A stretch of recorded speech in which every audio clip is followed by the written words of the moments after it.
we're going to be finishing reading. I plucked my eyebrows too short, or is that gray hair growing in that spot? Anyways, we're going to finish reading June because it's been sitting here so long and I have other books that are piling up waiting to be read. So let's get a background on it and read the back of the book. It says, Peter Hatcher's summer is not looking good. Peter Hatcher's summer is not looking good for all of us. Peter's brother Fudge, the 5-year-old human hurricane, has a plan to marry Peter's sworn enemy, Sheila Tubman. Disgusting. Could anything be worse? Yes, Peter's parents have decided to rent a summer house next door to the Tubmans, which means Peter will be stuck with Fudge and Sheila, the cootie queen, for 3 whole weeks. Will Peter be able to survive the summer? It may not be a vacation of Peter's dreams, but as millions of Judy Blume's fans know, it won't be dull. When Fudge is around, anything can happen, and does. So we went through the book. We're now on page 107. And 107, Baby Feet. Mr. Fargo set up an outdoor studio in the side yard. It spread his canvas on the grass like a rug. On Saturday morning, I saw him climb a ladder with a bucket of blue paint. When he got to the top, he tossed it at his canvas. So, when Sheila screamed, "Mrs. Hatcher, come quick! Fudge is all blue," I figured he'd gotten into Mr. Fargo's paint. Grandma and Mom came running from one direction, me and Jimmy from another. Fudge was sprawled out on the ground near his garden. His face was streaked with blue. His shirt stained blue. His hands were blue. He had blue in his hair. Even his tongue, which hung halfway out of his mouth, was blue. Mr. Fargo's going to go nuts, I told Mom. None of us are supposed to be getting anywhere near his art supplies. I don't think it's paint, Mom said, spying an empty fruit basket on the ground. She picked it up and waved it at Fudge. "Did you eat up all the blueberries?" Fudge moaned. "You ate our blueberries?" I said. Jimmy and I were on our knees more than 2 hours picking them, and Grandma was going to bake us a pie. "I didn't eat them all," Fudge said in a very small voice. "Turtle ate some." "You fed Turtle blueberries?" I asked. "He liked them. Turtle's a dog," I said at the sound of his name. Turtle appeared from behind the bushes. He slopped down next to me. "Let me see your tongue," I said, opening his mouth. Blue. His tongue and teeth were all blue. Fudge clutched his stomach and moaned again. Boy, are you going to be sick, Jimmy told him. I already am, Fudge cried. My tummy hurts so bad. I'm not surprised, Mum said.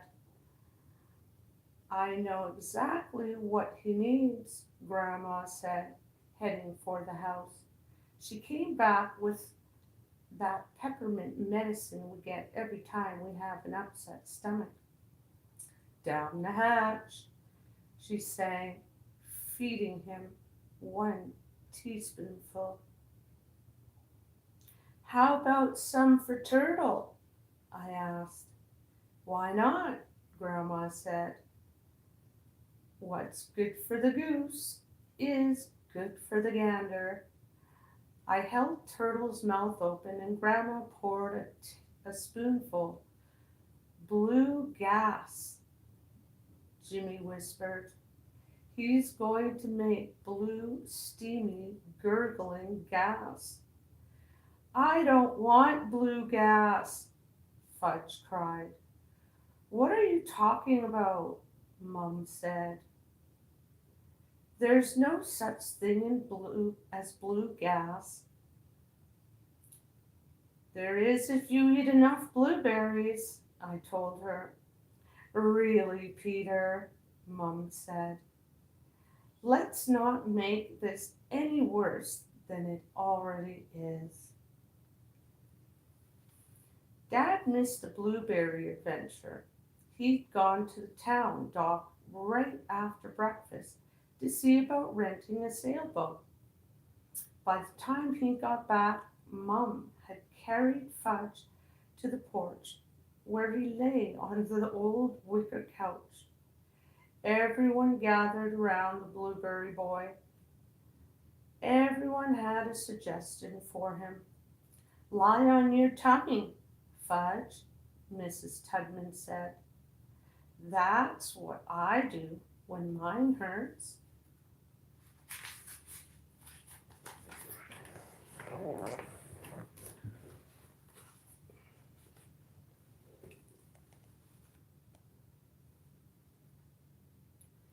A hot water bottle, Mr. Tubman said. That'll fix it. Make beautiful pictures in your mind, Buzzy Sr. suggested. Just throw it all up, Mr. Fargo said.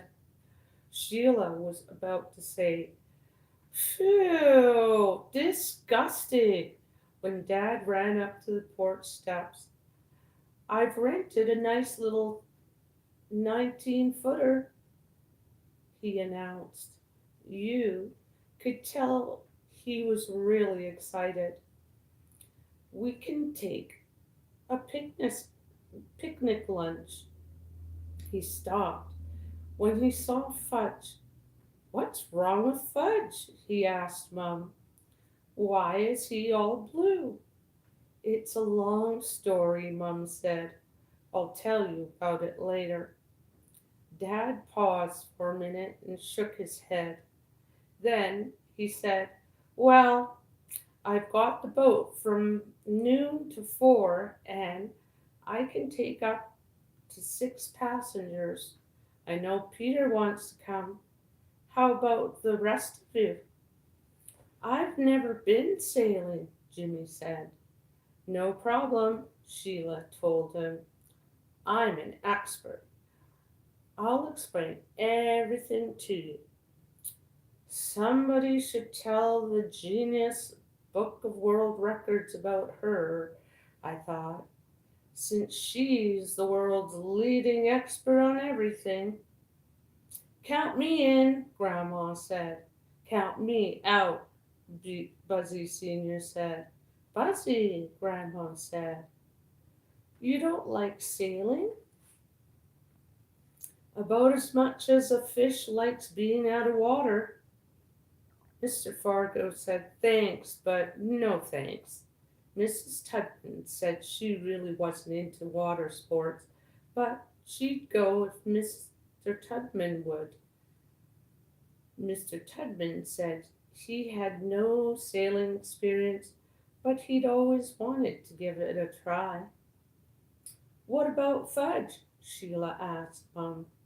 Fudge isn't going anywhere, Mum said, except to the bathroom, Jimmy whispered to me, and we both cracked up. Hi, hi, hi, hi. You're learning English reading. All seven of us piled into the back of Mr. Fargo's truck. Have a good sail, he called when he dropped us off with our gear. The boat Dad rented was tied to the dock. It looked kind of small, especially next to the really big boats that were moored in the harbor. As soon as we were on board, Dad handed out life jackets. There was one for each of us, and Dad's rule was we had to wear it in the whole time. Then he started to explain the man overboard rule. Excuse me, Mr. Hatcher, Sheila said, but couldn't we call it the person overboard rule? I mean, man overboard sounds so sexist. Okay, Dad said. The person overboard rule. He pointed he appointed Mrs. Tubman and me official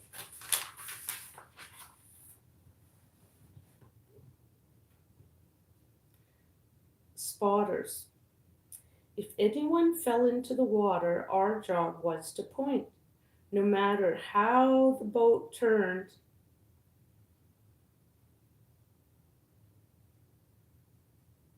no matter how it rocked, the spotter had to keep pointing to the person overboard. Didn't get lost. Maybe I should just wait here, Jimmy said. Nah, once we get going, you're going to like it, I told him. I don't know, Jimmy said. I'm not the world's greatest swimmer. Nobody's going swimming, I said. This water's so cold you'd have hypothermia in a couple of minutes. Hypo who? Jimmy said. Hypothermia, I said. That's when your body temperature falls really low. Most people who die, most people who die when they fall in the water die from that, not from drowning. I think Jimmy would have jumped back onto the dock if we hadn't sailed away right then. Oh, my hat! Mrs. Tubman cried as we got going. The wind took my hat. We watched as it slowly drifted down into the water. Sorry, Jean, Dad said. You should have pinned it to your hair. I didn't know, Mrs. Tubman said. Now you do, Dad told her. I really like that hat, Mrs. Tubman mumbled. I don't think Dad heard her. He was at the tiller, which is in the stick that steers the boat. Soon we were moving along really fast for a sailboat. I liked the whoosh whoosh sound as the boat cut through the water. Dad relaxed a little. So did the rest of us. We held our faces up to catch the few rays. Don't forget to use plenty of suntan lotion, Grandma said. Sheila's slathered it all over herself. By the time she was done, she smelled like a coconut factory. I never burn, Jimmy told Grandma. Me neither, I said. Aren't you lucky? Grandma said. We sailed along that way for an hour before Dad called, Anybody ready for lunch? Yes, we all answered at once. We dropped the anchor near a small island. I handed out our lunch bags. Jimmy had brought his favorite sardines and onions on rye. The rest of us had cold chicken left over from last night's dinner. I am hungry, Jimmy said, gobbling up one sardine and onion sandwich and starting on the next. Me too, Sheila said. I've never been so hungry in my entire life. It's the salt air, Grandma said. It does wonders for your appetite. The three of us polished off a bag of chips,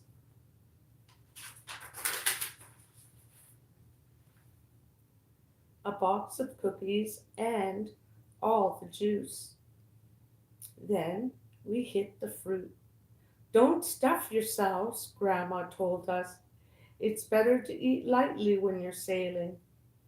But we're anchored now, Jimmy said, helping himself to a second peach. Grandma raised her eyebrows. After lunch, we relaxed for a while. Dad took a snooze. Grandma and Mrs. Tubman had a heavy discussion about the problems of the city. Mr. Tubman read a mystery, and the three of us played hearts with the deck of cards Sheila had brought in her pack. I'm always prepared, she told us. After a couple of hands of, she said, Speaking of prepared, is there a bathroom on this boat? Look around, I told her. Do you see a bathroom? Since we were in an open boat, it didn't take much to figure out the answer to that question. Well, what's a person supposed to do? She asked. A person is supposed to go before. I did. Then a person is supposed to wait until we're back. She checked her watch. That's almost 2 more hours.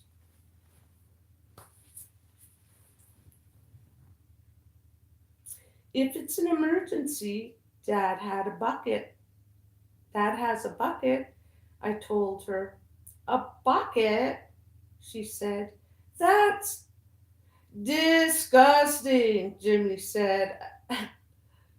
Jimmy and I sang at the same time. Just when I think it's possible that the two of you are human beings, you prove that I'm wrong. Sheila's outburst woke Dad. He checked his watch. We better get started. We'll be heading into the wind on the way back, so it's going to take longer. Once we were underway, it felt a lot colder than before. We pulled our sweatshirts. We pulled on sweatshirts.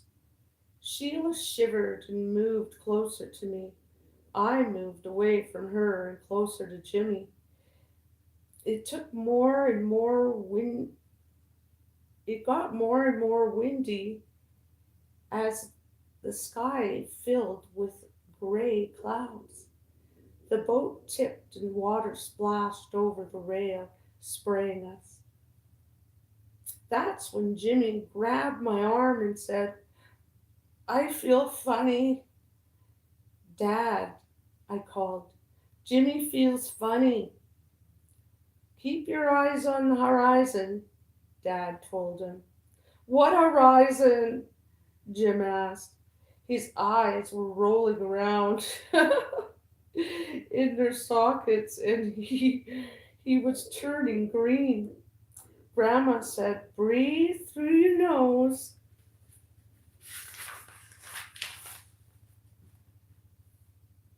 Jimmy, inhale, exhale, inhale, exhale. There were waves now with white caps. The boat tipped way over and Sheila screamed, do something before we all drown. It's all right, Grandma said. This is a keelboat. It can't go over. It can't go over, I told myself. It can't go over. Jimmy was trying to breathe through his nose, like Grandma said. I think he was more scared than sick. A puff is coming, Warren, Grandma called. A puff of what? Sheila cried, grabbing me.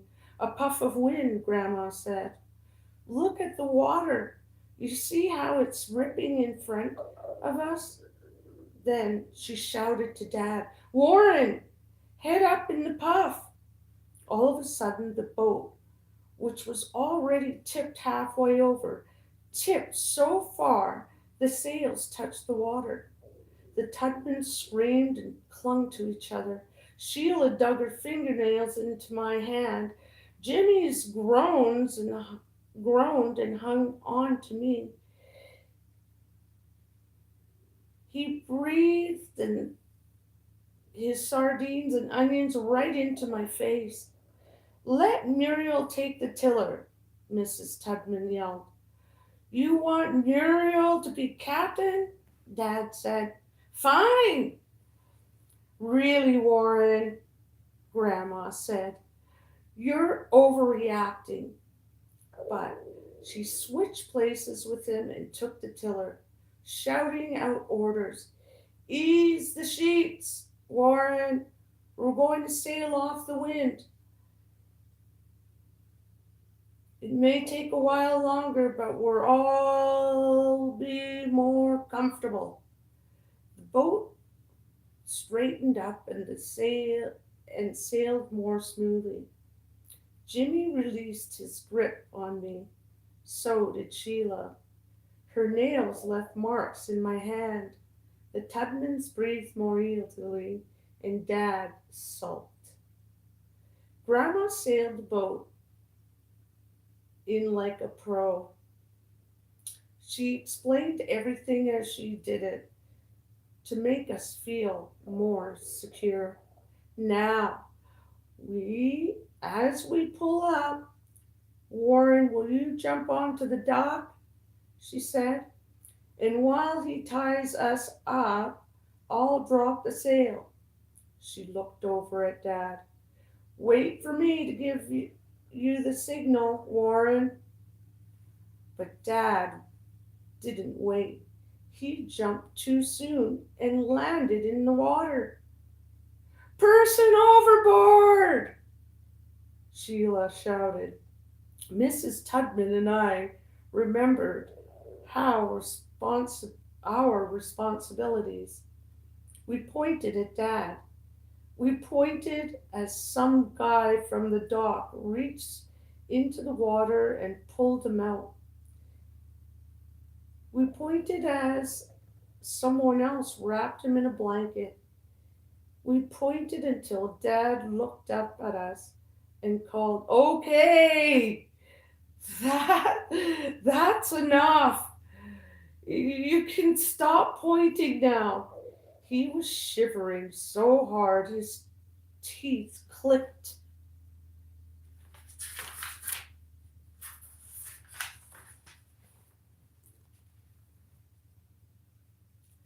Mr. Fargo picked us up in his truck. As soon as we pulled into the driveway, Sheila jumped out and ran to the house. I have to go so bad. Did you all have a nice sail? Mom asked the rest of us. Then she noticed Dad. Warren, how come you went swimming in your clothes? Dad didn't answer. I'll be in the tub, he managed to say, heading to the house. Mum looked at Grandma. What happened? She asked. Oh, the usual, Grandma said. But all's well that ends well. Fudge jumped off the porch steps. Al, all's well that ends well, he sang. I see he's recovered, I said to Mum. More or less. Then Tootsie toddled over and held her arms out to me. Up, P, up. I picked her up. She was barefooted, and the bottoms of her feet were covered with blue. Did you get more blueberries? I asked Mum. No. Why? Look at Tootsie's feet. Oh, Mum said. We ran to the side yard where Mr. Fargo had left his work. Mum sucked in her breath when she saw the path of little footprints across his painting. What are we going to do? I asked. What can we do? Mum said. Mr. Fargo and Jimmy came around the house. Then Jimmy was telling him about his sailing adventure. I was never scared, he said. I knew it was a keel boat. I knew it couldn't go over. He stopped when he saw us and gave me a weak smile. Peter wasn't scared either, he added. But Mr. Fargo wasn't listening anymore. He'd seen the footprints across his painting. His face turned purple. He held Tootsie tight and waited for the explosion. Frank! Mum began, but Mr. Fargo held up his hand to stop her from speaking. He got down on all fours and sprawled around the canvas. He stood up and walked away from it. Then he came closer. Then he walked away. Then he came closer again. He squinted. He scratched his head. He held his breath. Finally, he muttered, baby feet. I looked at Jimmy. He shrugged as if to say, don't ask me. Baby feet, Mr. Fargo said again, coming towards me. I backed away. He wasn't getting his hands on my little sister. Itsy bitsy baby feet, Mr. Fargo cooed.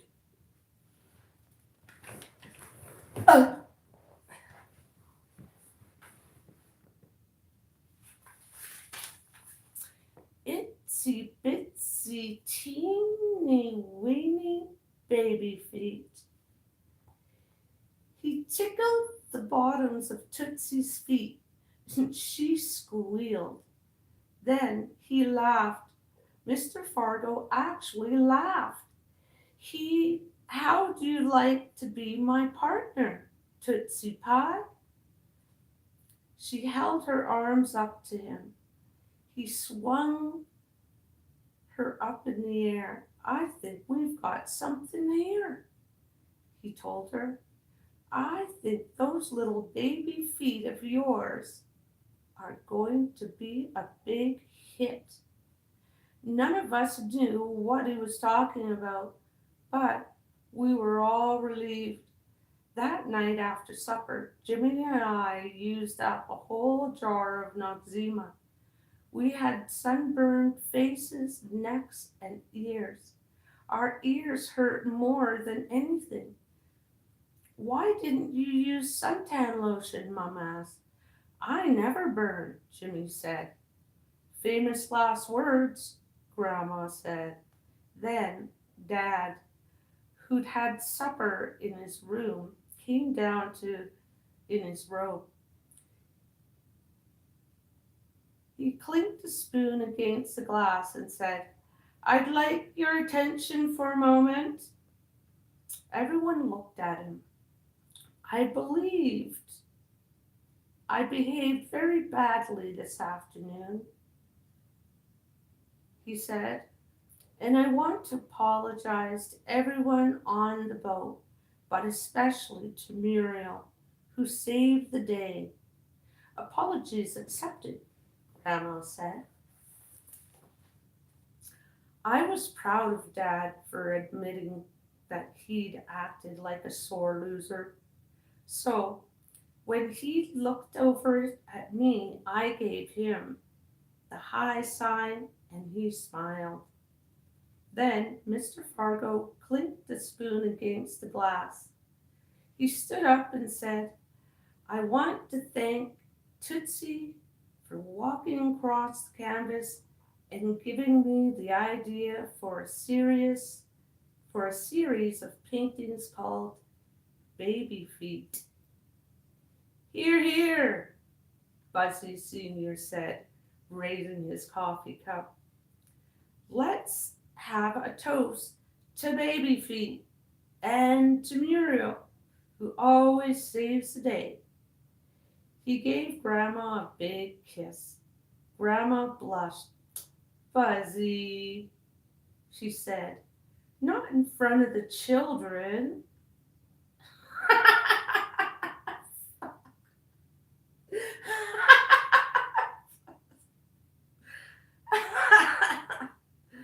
Somehow I didn't think Grandma was talking about us when she said children. I think she meant Mom and Dad and Mr. and Mrs. Tubman because they were the only ones who looked surprised by that kiss. The end. Chapter 13. Captain Fudge. Wow, imagine that. It took me almost a half an hour to just read one chapter. That's not good. That is not good, man. Chapter 13, page 122 of Judy Blume, Fudge a Mania.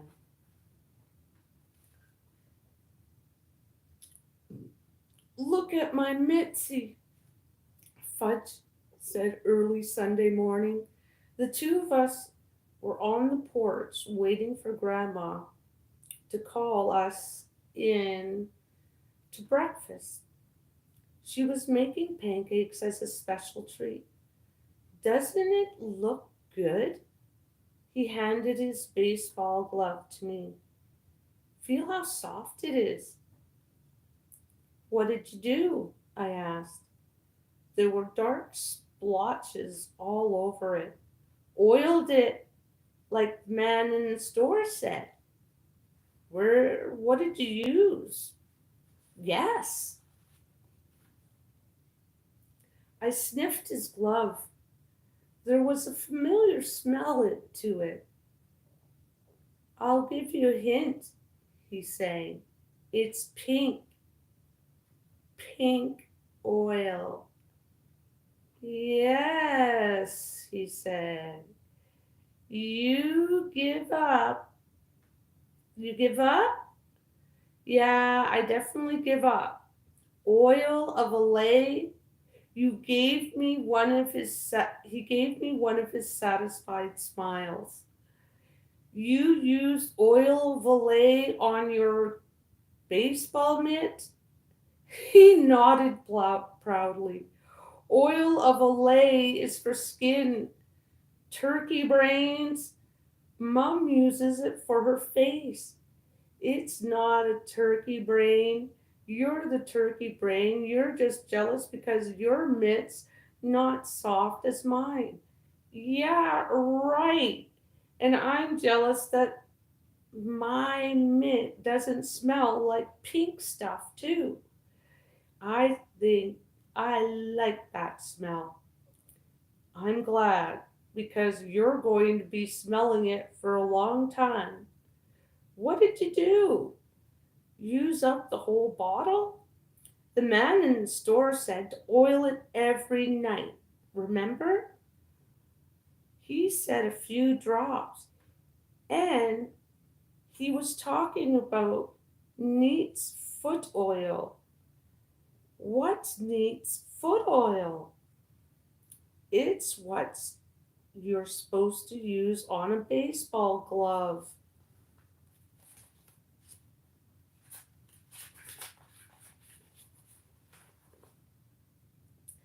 I watched the expression on his face change as he got the message. Never oil a valet? He asked in a small voice. I shook my head. Now he was about 2 seconds away from tears. Why didn't I just tell him his glove looks great? Why'd I have to make such a big thing out of it? So I said, look, it's not like you did anything wrong. You were just being, uh, I paused trying to find the right word. Creative. Creative. Creative? He asked. Yeah, creative.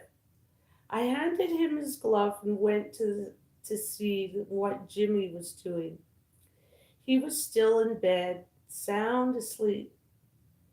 Hey, Jimmy, wake up!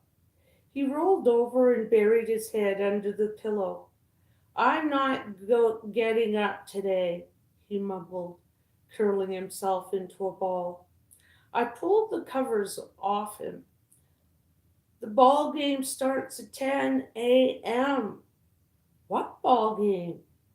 You know what ball game? Oh, that ball game? I'll probably strike out every time I'm up. So what? I said. It's not every day you get to play with Big Alpha. Appel. I never ever heard of this guy until you started in on him. Too bad, I said, because you're headed for the Hall of Fame. Says who? Jimmy asked. Says me.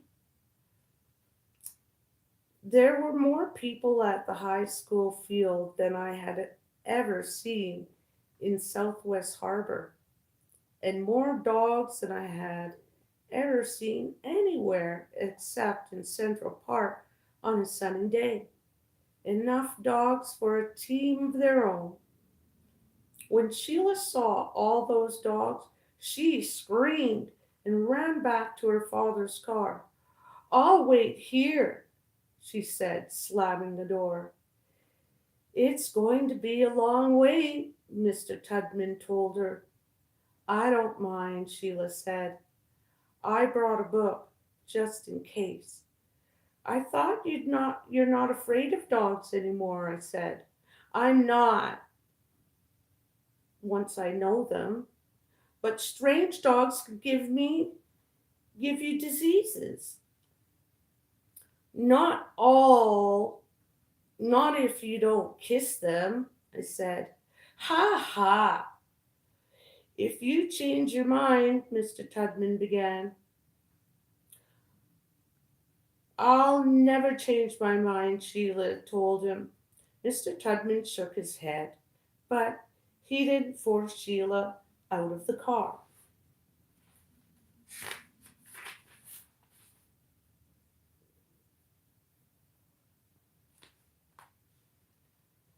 Jimmy and I headed to the field. I stopped in my tracks when I saw the great looking girl in the red striped t shirt stretching out near third base. It was Isabel. That's her, I told Jimmy. He gave me a blank look. Isabel? From the library? I said. Really? Jimmy said. That's Izzy? Yeah. She's in, she's incredibly ugly. What are you, crazy? I said. She's beautiful. Jimmy slapped his thigh and laughed. I got you that time, he said.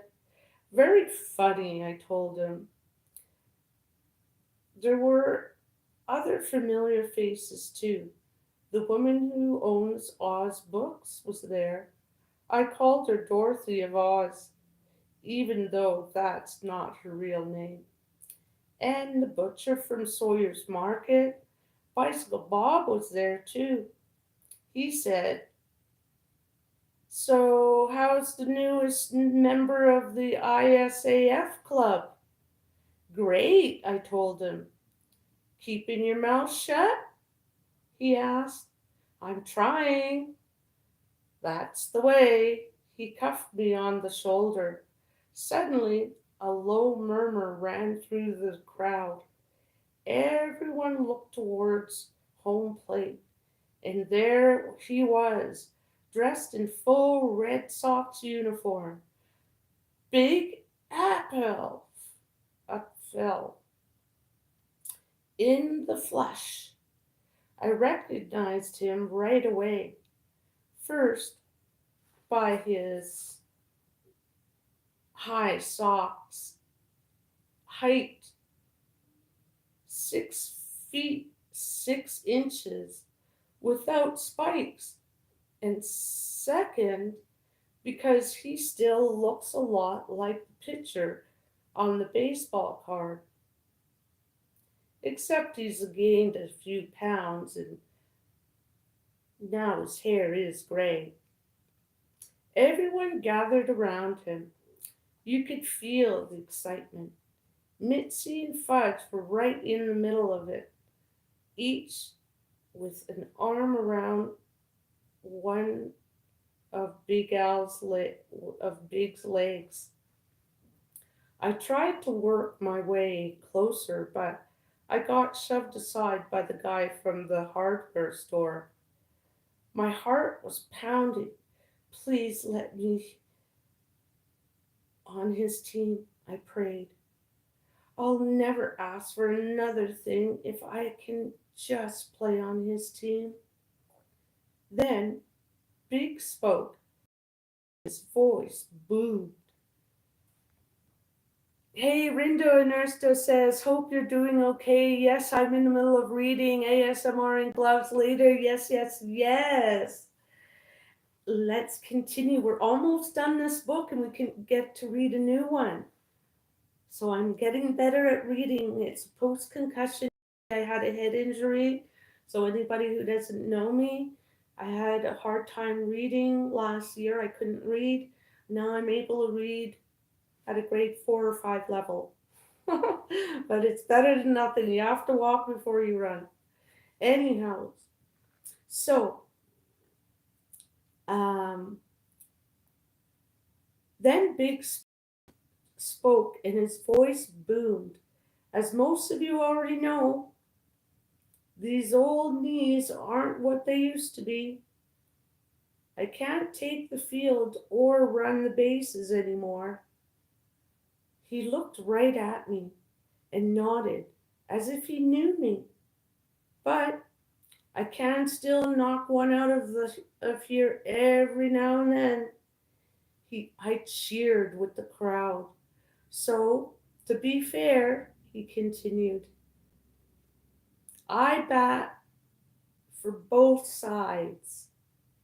Everybody cheered again. Everybody except me.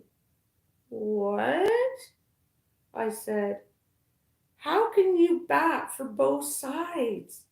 That's impossible. That's against the official rules. When in Rome, some woman who was standing next to me said. I glared at her.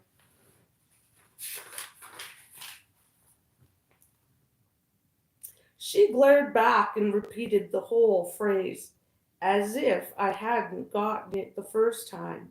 When in Rome, do as the Romans do.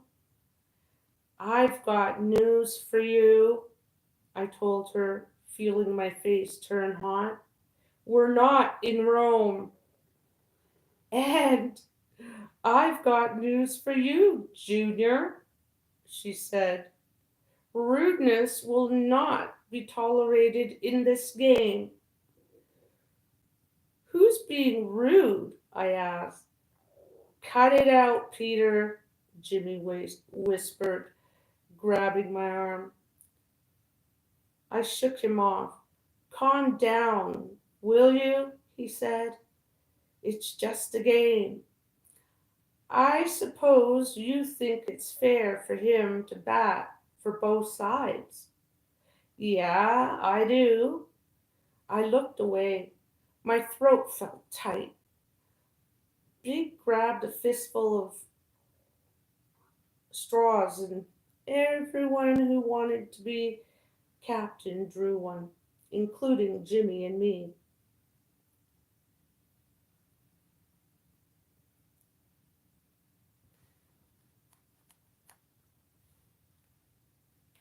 Be a good student. Listen to the teacher reading. I'm reading to you. I can't chew and read and walk at the same time. I can only do one thing at a time. Anyway, stop interrupting me. Um, so they drew straws. Look, Fudge said, holding up a short straw. I'm captain. Isabel held up the other short straw. I'm captain too. I can't believe this, I said. Maybe she'll pick you for her team, Jimmy said. Yeah, sure. I wasn't about to admit I was hoping the same thing. Hey, Izzy, Fudge called. I'm writing that book. I'm already on chapter 4. Fantastic, Isabel called back. Let's go. Some guy with a serpent tattoo shouted. Choose up your sides. This is a ball game, not a social hour. Captain Fudge, with his oil of Olay mitt, got to choose first. So, who did he pick? The biggest, strongest looking player? No, that would have made too much sense. He chose Mitzi. Then it was Isabel's turn. If I were the amazing Gretzky, I'd be able to make her choose me. I concentrated on my name, trying to get the message through to her. Peter Warren Hatcher. Peter Warren Hatcher. Isabel looked at me and smiled. Yes, I thought, it's going to work. I closed my eyes. When I did, Isabel chose Tony Ickle. Then Fudge picked me. Goodbye, Isabel. I tried to get him to choose Jimmy next, so at least I'd have a friend on my team. But did he listen? No. And Jimmy wound up on Isabel's team. Nothing was working out the way I planned. Absolutely nothing. Our side took the field. When in Rome, was the first base. I was on second, and Buzzy Sr. was on third. Fudge and Mitzi stood right next to each other.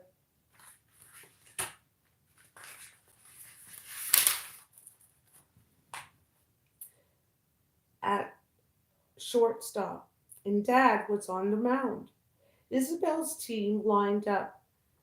Tony Ickle was their first batter. Dad threw a baseball, but it was wild. He threw six more before he settled down. Lucky for us, it's a no-walk game. Tony popped up the first one that crossed the plate. It came towards me. I was really ready for it, but I took my eye off the ball just for a second, just to make sure Big Appel was watching. When I did, the ball dropped at my feet. I picked it up and panicked.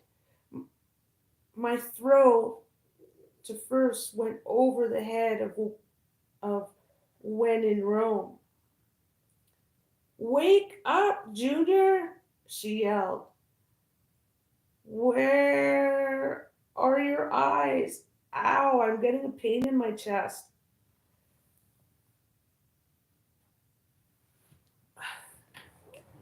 Oh,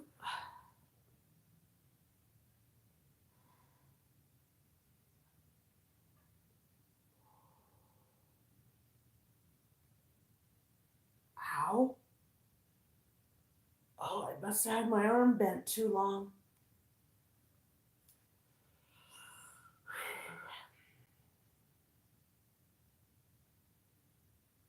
Wake up, Junior, she yelled.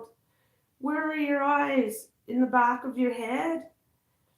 I could feel everyone staring at me. I swallowed hard and blinked back tears. If only I could do it all over, I know I'd make the catch. It's all right, Peter, Dad said. We all make mistakes. Sure, I thought, but we don't all make two on the first play of the game. My legs were shaking. I felt Grandma's pancake bouncing around in my stomach. Before the first half of the first inning was over, Isabel's team had 5 runs and Big hadn't even come up. When he did, he slammed one out of sight and 2 more runs scored. Finally, it was our turn at bat. Bicycle Bob was on the mound for Isabel's team, and he put every pitch right down the middle. By the time I came up, we had 2 on and 2 out. Okay, I thought, this is it. This is my big chance. I can make up for my errors now. All I have to do is concentrate. I stood up to the plate. Bicycle Bob wasn't going to get anything by me. I could feel Big watching. I could feel him thinking, this guy might have potential after all. Bicycle Bob wound up and threw the first pitch. I took a huge cut and missed, spinning all the way around. It's Fudge-a-mania, Mitzi sang. No, it's not, Fudge told her. It's a strike. Oh, Mitzi said, disappointed. I took another swing and missed again. Keep your eye on the ball, Pete, Fudge called. Just what I needed. My 5-year-old brother giving me tips at the plate. Bicycle Bob threw the next pitch. This time, I was ready for it. I heard the crack of the bat as it connected with the ball. It was a good, strong shot. But wait, it was headed straight for Grandma, who was playing deep at third. Run! My team yelled. I ran for first, trying to keep my eye on Grandma at the same time. I hoped the ball wouldn't knock her down, but I worried for nothing because Grandma jumped with her glove held high. She made a fantastic catch. I was out. Isabel's team cheered. Thanks a lot, Grandma. Just when I thought things couldn't get any worse, they did. We were back in the field. Isabel came up to the plate. She's one of those players who wiggles the bat. Actually, she wiggles more than the bat, but I tried not to notice. She knocked a slow grounder right at Mitzi, but Mitzi knew what to do. She had her glove on the ground and her legs together with the ball. Couldn't get through. She stopped it. She picked it up. Look, she called, showing everyone. I got the ball. Throw! We all yelled at her.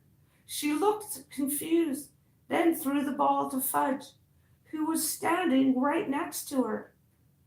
But then Isabel was on her way to second. Here! I yelled at Fudge, but instead of throwing the ball, he ran it over and personally handed it to me.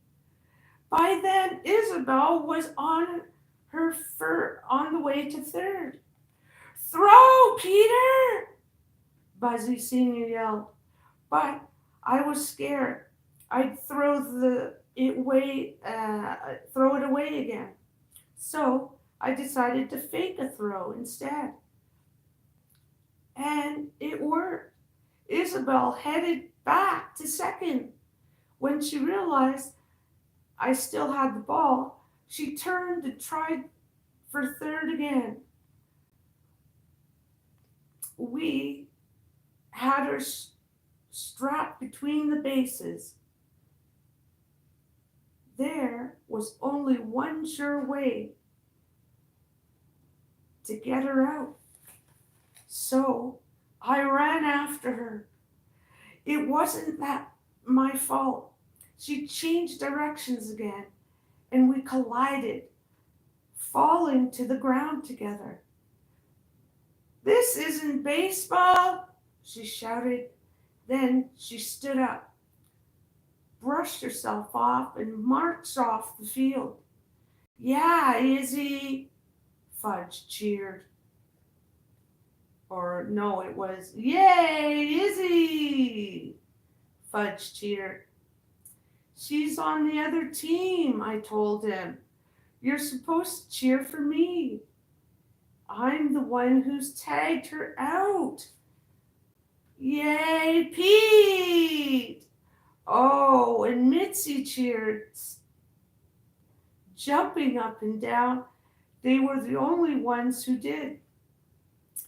As if that wasn't enough, in the final inning, Jimmy hit a perfect double and left to left field. And Big shouted, way to go, son! I thought Big wasn't supposed to root for either team. I thought he was supposed to stay neutral. Finally, the game was over.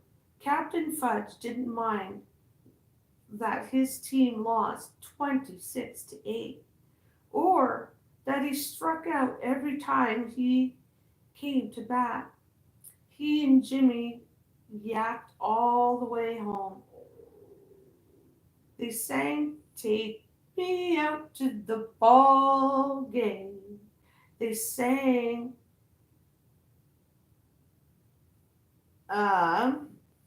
they made plans and for next Sunday's game. I thought you have to leave on Thursday, I said. Nah, My dad said, as long as the weather's good, we can stay a while longer.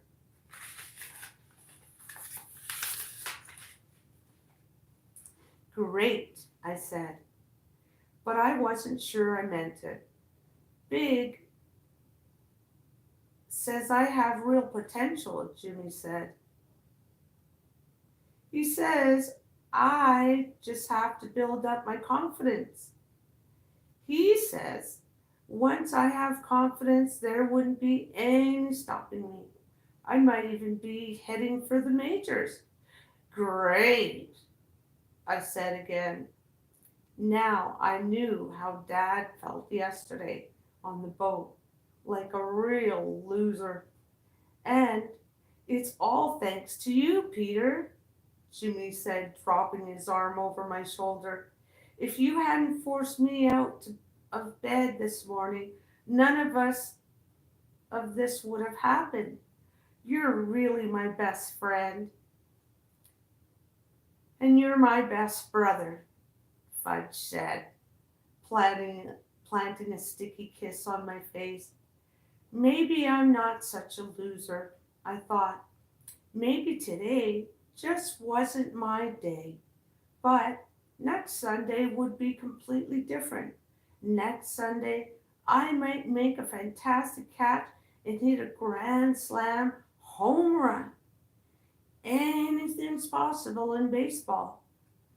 This time, when Jimmy and Fudge started another round of Take Me Out to the Ball Game, I sang with them. Mom hit the shower as soon as she got home, and when she came out, she called, Fudgy, where's my oil valet? Mr. Zuman took it. Mr. Zuman took it, Mom, Fudge said. Mr. Zuman is the guy who picks up the trash twice a week. Why would Mr. Zuman have taken my oil valet? Because the bottle was empty. Fudge was tying a red bandana around Turtle's neck. All of the dogs at the game wore bandanas. But it was a brand new bottle, Mom said. It was still empty, Mom. But you said you only needed a few drops for Mitzi. Not Mitzi, Fudge said. My Mitzi? Your what? Mom asked. You know, my baseball glove. You used my oil of Valet on your baseball glove? Fudge untied the bandana from Turtle's neck and tied it around his leg instead. Turtle barked. You used all my oil of Valet on your Mitzi, Mom asked. Right, Fudge said. I can't believe this, Mom said to herself. All of my oil of Valet. Oil! Ole! Uncle Feather said as Sheila came into the room. Ole! I didn't know your bird speaks Spanish, Sheila said. He doesn't, I told her, but I just heard him say ole. Sheila went over to Uncle Feather's cage and snapped her fingers. Ole, she sang. Ole, ole, Uncle Feather sang back. You see, Sheila said to me. It's not that kind of ole, I said. It's Olay. How could you possibly know that? Sheila asked. Believe me, I know. Chapter 14, The Ring Bear.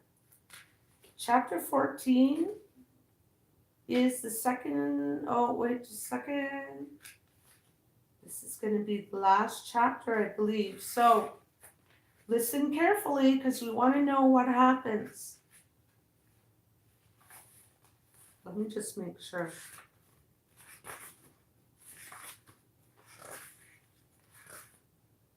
Yep, it's the last chapter. Yay, we're on the last chapter.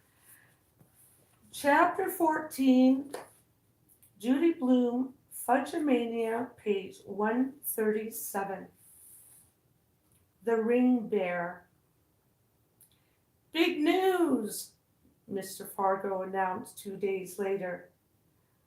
My dealer in New York loves the idea of baby feet. I'm going to do a whole series of baby feet paintings.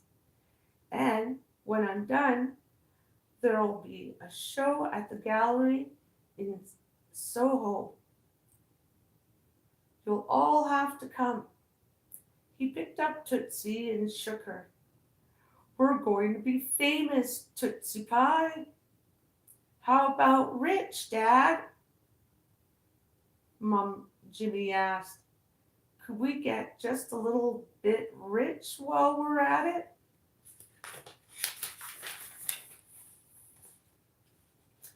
You never know, Mr. Fargo said.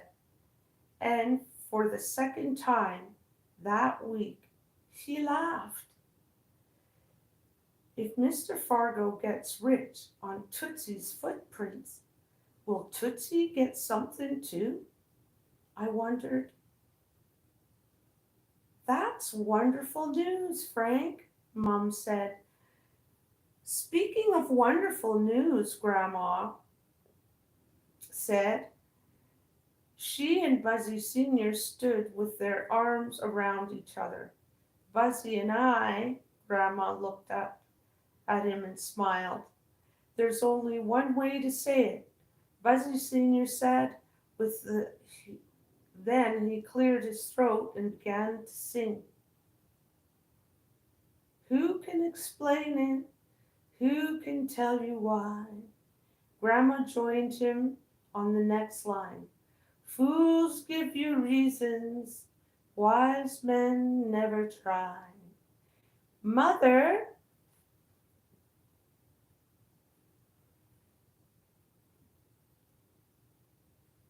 Mom said, what are you trying? Oh, yowie, yowie, yowie. Ouch!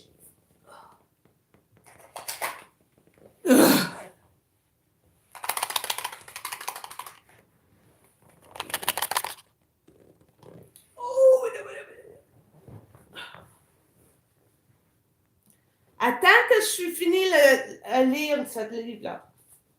Wait till we're done finish reading the book. Then we get that for being a good student. Okay? Now, I was in the middle of singing. Who can explain why? Who can tell you why? Fools give you reasons, wise men never try. Mother, Mom said, what are you trying to tell us? Why, Anne dear, Grandma said. I thought it would be obvious. Buzzy and I are in love. We're going to be married. Married? Mom and Dad said. Married? Mr. and Mrs. Tubman said. Yes, Buzzy Sr. said. Married. Isn't that kind of sudden? Mom asked. It may seem that way to you, Grandma said, but at our age, sudden is okay. It's not as if we haven't met each other's families, is it? She and Buzzy Sr. laughed. When is the marriage going to take place? Mom asked. Oh, I don't know, Grandma said. Maybe tomorrow or the next day. Tomorrow, Mr. Tubman said. That soon? Well, yes, Grandma said. Well, we're all together here in Maine. Couldn't you wait? Mom asked. I suppose we could wait until next weekend, Grandma said. Mum and Mr. Tubman looked like they were in shock. I expected them to fall over any second. Grandpa, Libby said, what exactly does this mean? Does this mean I'm going to be related to the Hatchers? Related? I asked. Related? Sheila cried. Grandpa, you can't do this to me. And I cried, Grandma, you can't do this to me. Jimmy just stood there laughing, and Fudge stood confused. So I don't have to marry Sheila because we're getting related anyway? Right, Grandma said. I can't believe any of this, Sheila wailed. Don't worry, honey, Fudge said. I'll get you some of Mitzi's monster spray.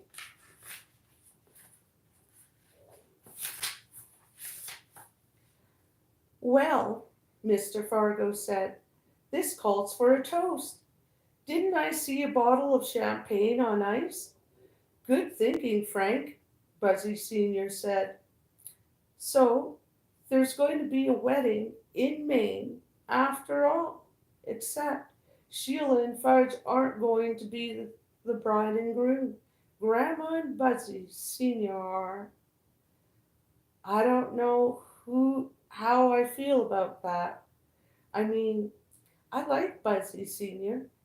and I'm glad Grandma's happy, but does this mean we'll have to spend every holiday with the Tubmans?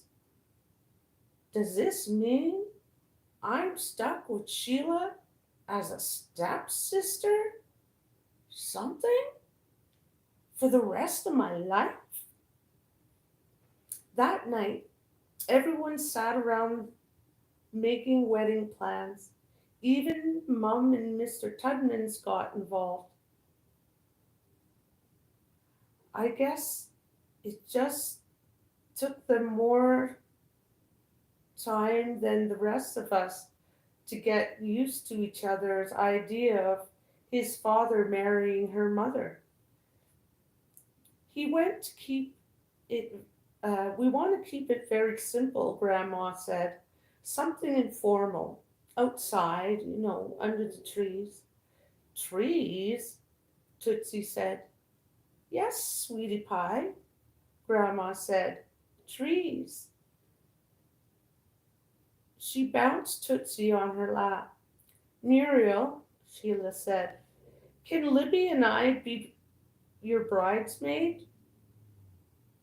I'd be honored, Grandma said. I've always wanted to be a bridesmaid, Sheila said. Sheila gushed, but we need dresses, long, fluffy dresses, maybe pink or lavender.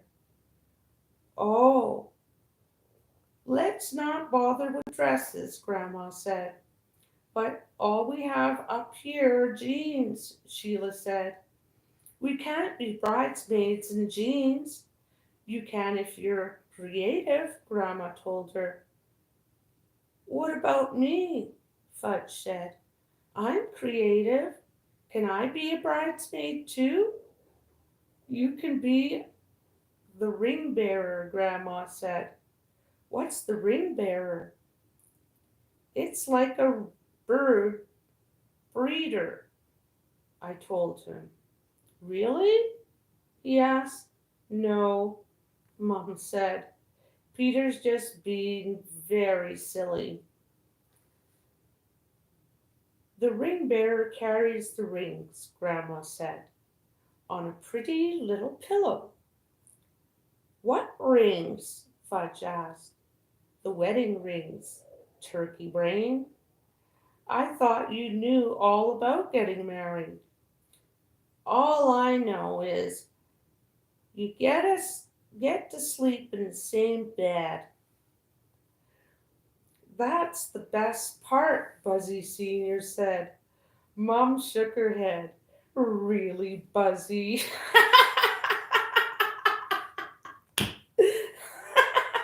Oh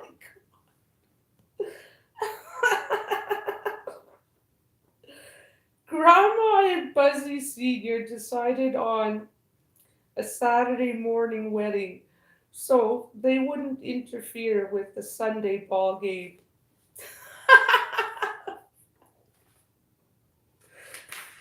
Oh, the time they went to the town, they invited someone else. Mum said they had to tell her how many people were coming. And soon, how else could she plan the wedding barbecue? Are you guys not liking me read?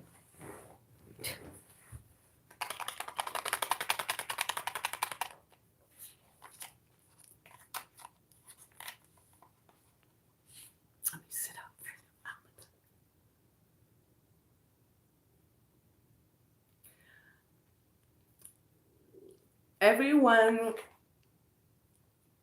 Um, everyone, Mum said, what does that mean?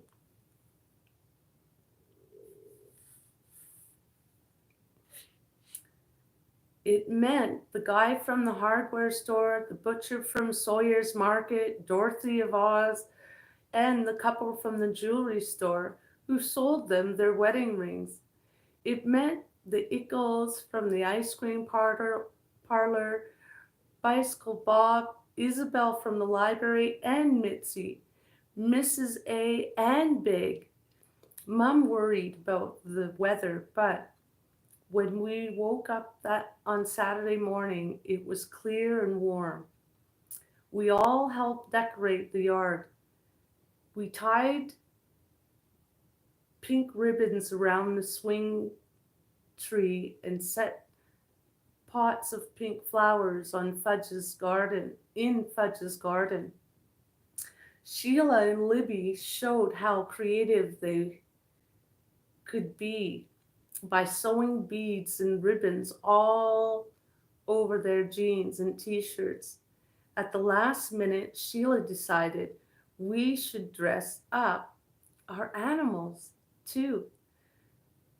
She tied a pink satin bow around Jake's neck. Then she asked me to tie one around Turtle's. You do it, I said. I'm not that good with bows. Ow, I'm getting a headache. I can't do it, Sheila said. Why not? You know, because he's too smelly and disgusting for you to touch. He's not that smelly anymore. Then why can't you do it? Sheila took a deep breath. All right, she said. I'll do it, but you have to hold him still. I think Sheila's still scared of Turtle, but now that he and Jake are going to be stepdogs, she's making an effort to get along with him. Turtle wasn't crazy about having a pink satin bow tied around his neck. He tried to eat it. Next, Sheila decorated Uncle Feather's cage. Olé! She said, snapping her fingers. Olé! He answered. The guests began to arrive at 10:30. Big wore his Red Sox uniform, but not his spikes. He gave Grandma and Buzzy Seniors an autographed baseball for a wedding present. Mitzi brought them a bottle of Monster spray just in case, and she had one for Fudge too. Grandma Just made it, she said. So it's nice and fresh. Actually, the bride and groom got a lot of interesting gifts: matching bike helmets from Bicycle Bob, a book called How to Survive Your First Year of Marriage from Isabel,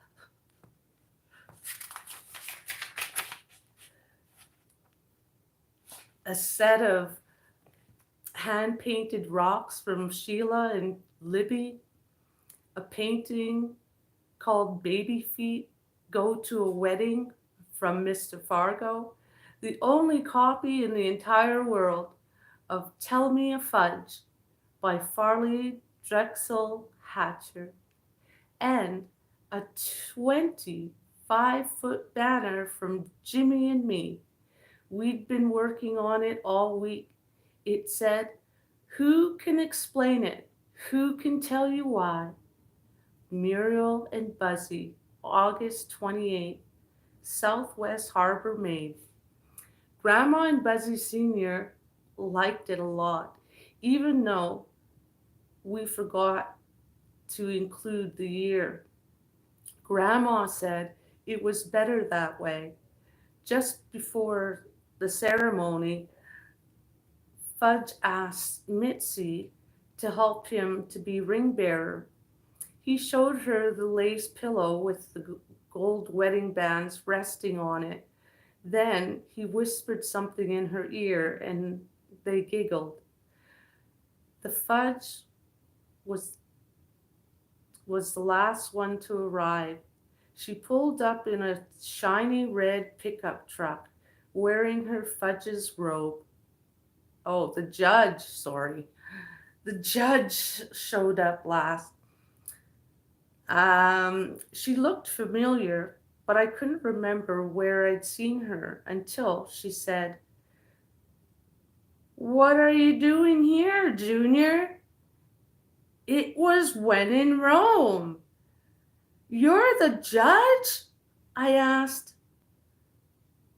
"That's right, Junior. My name is Peter."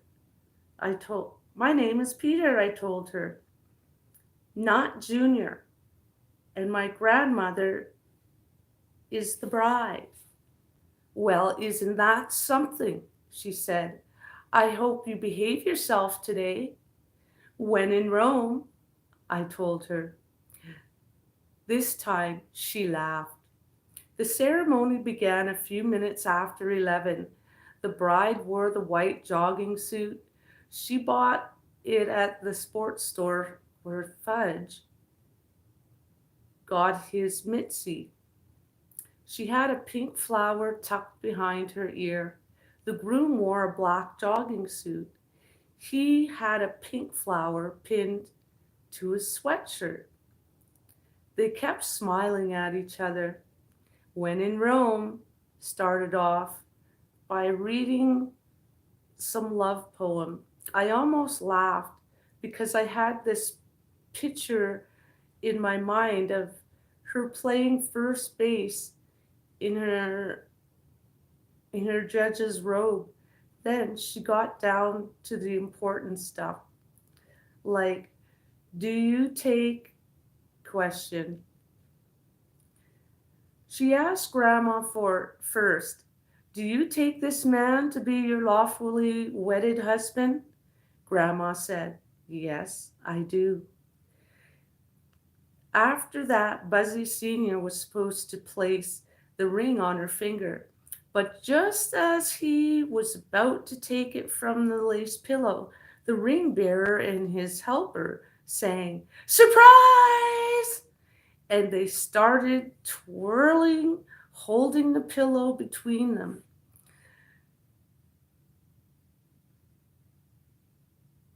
We were surprised, all right, because as they twirled, the rings flew off the pillow and landed somewhere in the grass. "Uh-oh," the ring bearer said.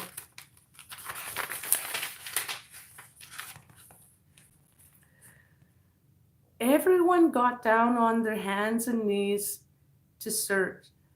"Suppose we can't find them?" Sheila asked. Can Muriel and Grandpa still get married? Don't worry.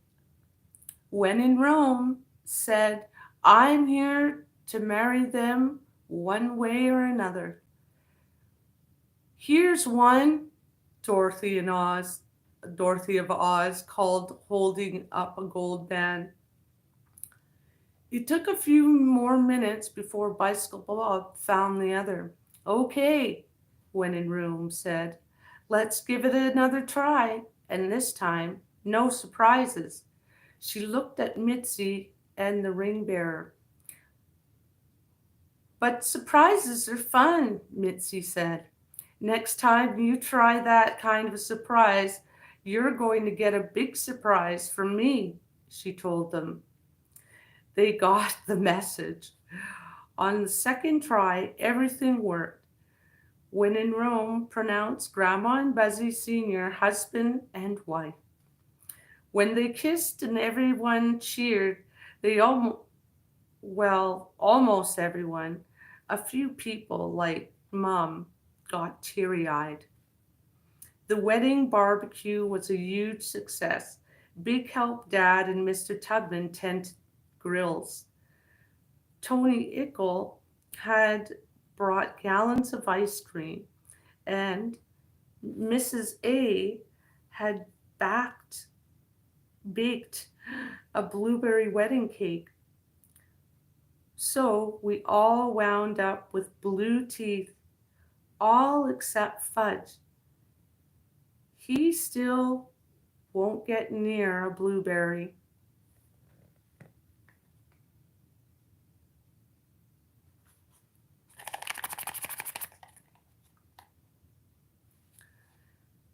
The party lasted for hours. Everyone was having too much fun to go home. Finally, the bride and groom fell asleep on lawn chairs. I knew how they felt because I was pooped out too. Only the Fudgemaniacs were still going strong. Sheila yawned and sat next to me on the porch steps. Wasn't that the most beautiful wedding? She asked. Yeah, I said. It was the best wedding I've ever seen. It was also the only wedding I've ever seen. Sheila smiled at me. I just want you to know, Peter, she said in her kissy face voice, that even if we are related, I'll always hate you. That's a relief, I said, because I'll always hate you too. Promise? She asked. Promise, I said. Let's shake on it. I put out my hand. She grabbed it. Then we shook. The end. Yay!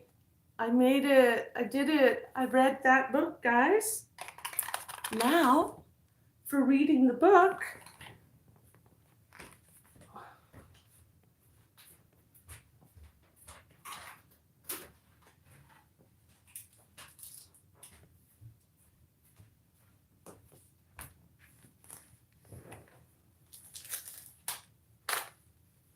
let's do a painting.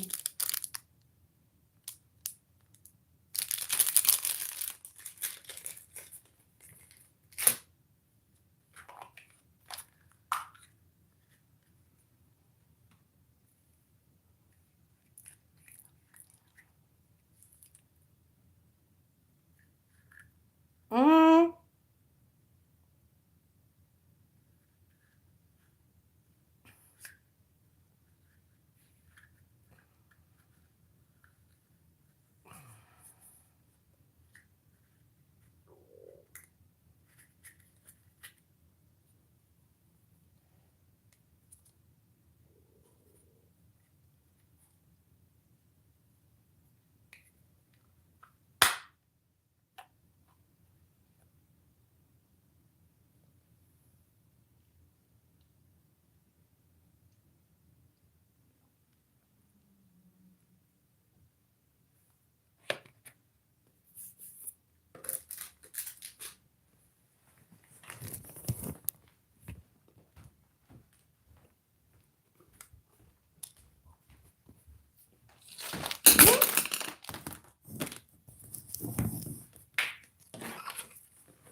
Okay, guys, whoever is listening to this rest of the book, I'm going to have a question for you, and I will have a giveaway.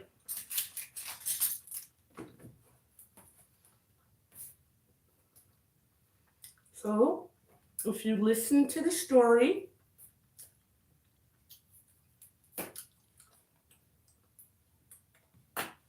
I want you to tell me what the name of the painting was that was made. Ow.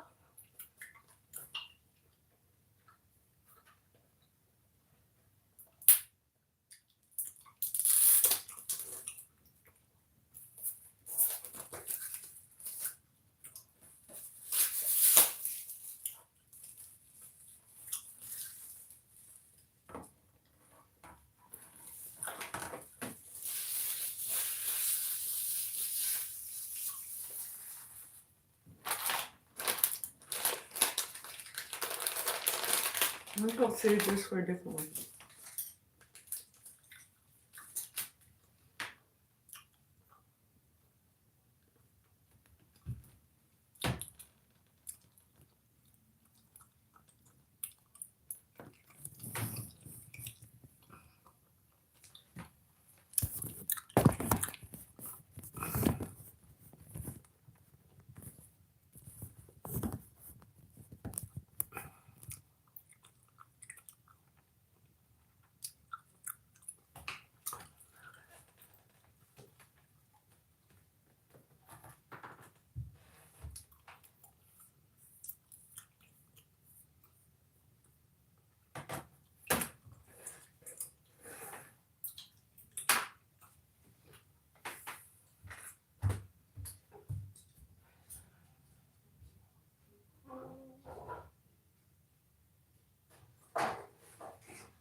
I don't have any red.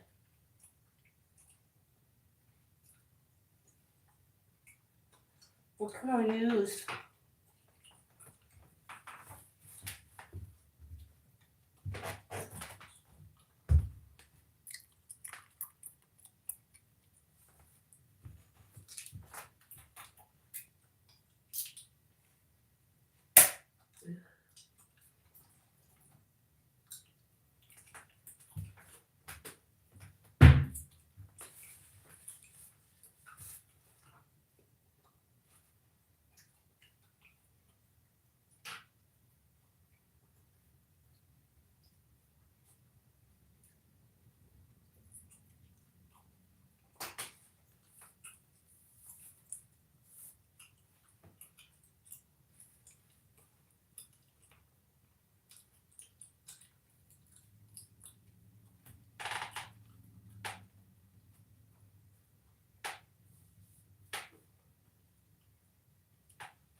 This doesn't look as nice as I was hoping it would be, but oh well. This is my first painting. First giveaway.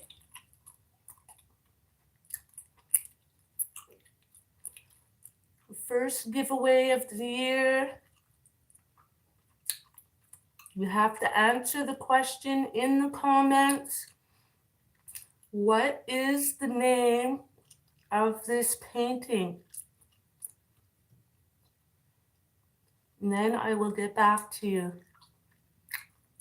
Okay, I'll put this away to dry.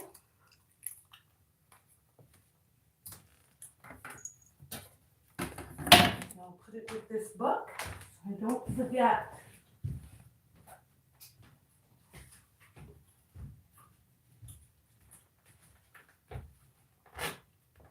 So on the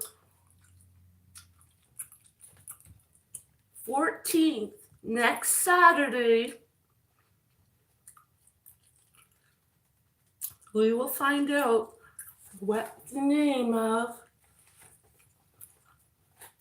that painting that I just drew or painted, whatever footprint. And with that, I will see you in the next video.